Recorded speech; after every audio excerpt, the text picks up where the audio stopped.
A little. Questions and answers tonight at 10:40 comes from Bunratty and County Clare. Our panel includes 3 Munster MEPs. Fianna Fáil's Brian Crowley, Fine Gael's John Cushinahan, Independent Pat Cox. Also with us, Moel Muratainen, parliamentary correspondent of the Sunday Business Post. Questions and answers tonight, 10:40, RTE1.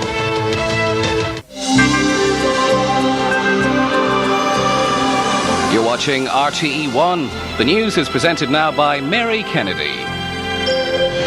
Michel de Bruyn's appeal fails. 4-year swimming ban upheld in Lausanne. Foreign ministers of G8 suspend attempts to draft peace solution for Kosovo.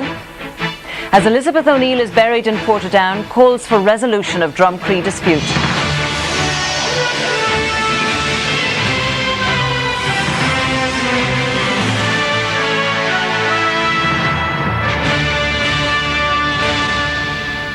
Good evening. The Court of Arbitration for Sport in Switzerland says triple Olympic gold medalist Michel de Bruyn has not convinced them that urine samples which were tested for drugs were not hers, or that someone else had manipulated the samples. The court today upheld a 4-year swimming ban imposed last August. There was no outward sign that anybody was at home at the County Kilkenny house owned by Michelle Smith de Bruyn and her husband Eric shortly after 6 o'clock this evening. Just over 1 hour earlier, her swimming career was effectively brought to an end after a Lausanne-based arbitration panel upheld a 4-year ban originally imposed last August by the sport's governing body, FINA, for allegedly tampering with the urine sample. The Irish swimmer, who won 3 gold medals in the Atlanta Olympics, was found to have committed a doping offence after the A and B versions of the urine sample provided by the swimmer at her Kilkenny home to testers Al and Kay Guy were said to have been adulterated. I am innocent. The Rathcoole-born swimmer vehemently protested her innocence and with her legal advisor, Dublin solicitor Peter Lennon, appealed to CAS, the Court of Arbitration for Sport, on the 2nd of September last year for the suspension to be lifted. The case was heard over 2 days last month before 3 CAS arbitrators. And this evening, after weeks of deliberation, the panel has decided to dismiss de Bruyn's appeal, confirm the 4-year FINA ban, and effectively write QED to her swimming career. This evening's damning verdict from Lausanne is all so far now from those Atlanta glory days when the then Michelle Smith's exploits set the nation alight. Incredible gold medal for the 3rd time. It is unbelievable. But even then, in her most glorious hour, there were ominous mutterings, most notably from American swimmer Janet Evans. If you're asking if the accusations are out there, I would say yes, they are. But despite this seeming carping, the glory trail continued as the swimmer went on to the European Championships in Seville the year after Atlanta, where she was to add 2 more gold and 2 silver medals to her already impressive collection. But still, the rumours of drug use persisted as her husband Eric de Bruyn attributed her phenomenal success to a special combination of diet and training methods. Tonight, however, on the Radio 1 programme Sports Call, this latest, apparently final twist to the Michelle Smith de Bruyn saga dominated the discussion, with RTE Radio's swimming commentator John Kenny holding out absolutely no hope now for her rehabilitation. The next time she'll be able to swim competitively, she'll be 32 years of age. She'll miss the Sydney Olympic Games, won't be able to defend her titles there, and then on to Japan in the year 2001, the World Championships. She won't be able to contest there. She missed the European World Championships, I should say, of course, last year because of the car crash in Carlo. But will not be able to go to those in a couple of years' time. And I say next time she'll be swimming again, she'll be 32 years of age, which is too old. For Michelle Smith, however, today's news represents her darkest hour, as under FINA rules she could now be asked to hand back the double gold and silver medals she won at the European Championships in Seville in '97. Colin Murray, RTE News.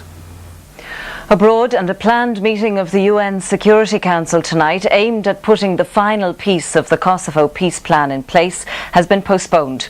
It had been hoped the UN would have before it a peace plan approved by the G8 group of nations, including Russia. But the group's foreign ministers meeting in Bonn said they'd resume their discussions tomorrow. The 7 Western foreign ministers in the group of 8 tonight failed to reach agreement with their Russian counterpart on the resolution that was to go to the UN. As a result, the UN meeting couldn't go ahead. That resolution was expected to adopt and to endorse the 10-point peace plan that was agreed to by Yugoslav President Milosevic last week.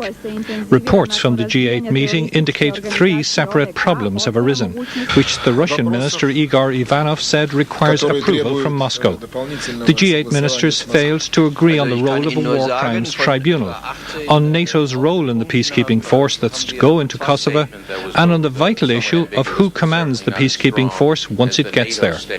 Britain's Foreign Minister Robin Cook said there will be no backing down from the peace plan put forward last week. There is no compromise in the draft we're discussing on the Chernomir and Ahtisaari text. That text is fully represented in this resolution, and none of us are in any way proposing any compromise on that text.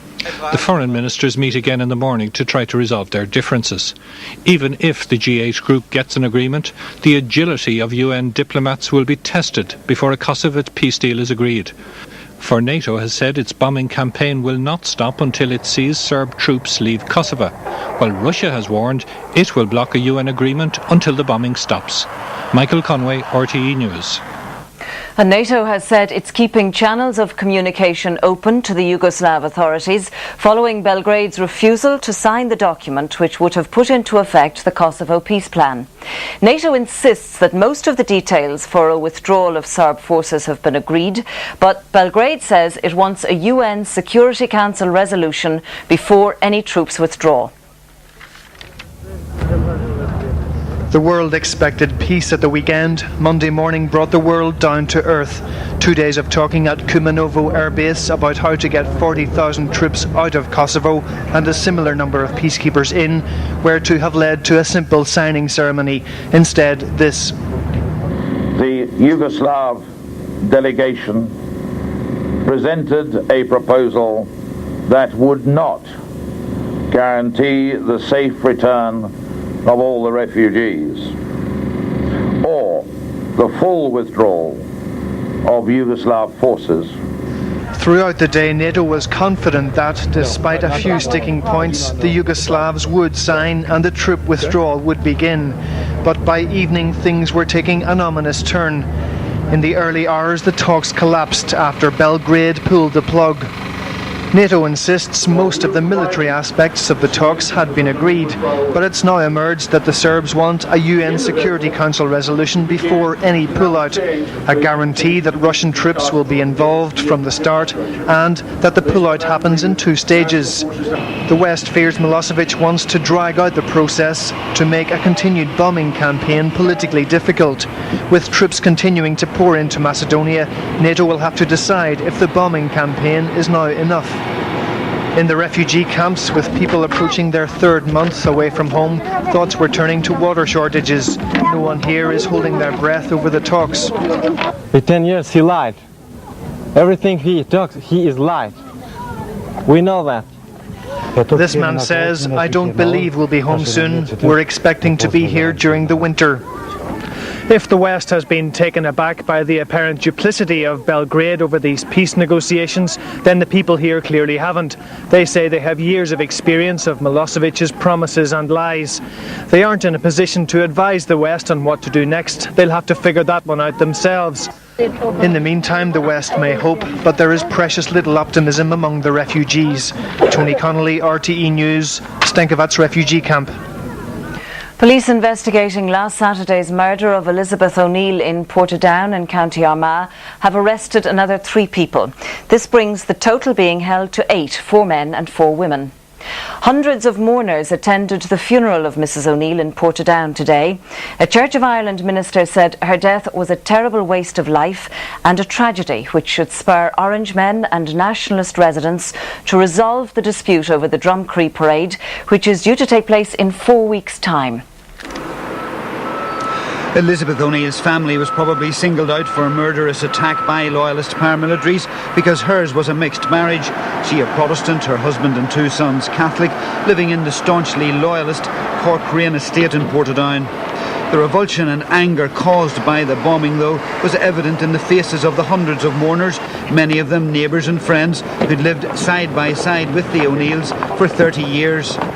What the local minister called this shared concern of the two communities was reflected in the contribution of a Catholic priest in the Church of Ireland funeral service and by the attendance of both unionist and nationalist politicians. At the service, there were calls for both sides in the Drumcree dispute to find an honourable agreement now, while the local Church of Ireland bishop did not mince his words in condemning the loyalist killers of Liz O'Neill.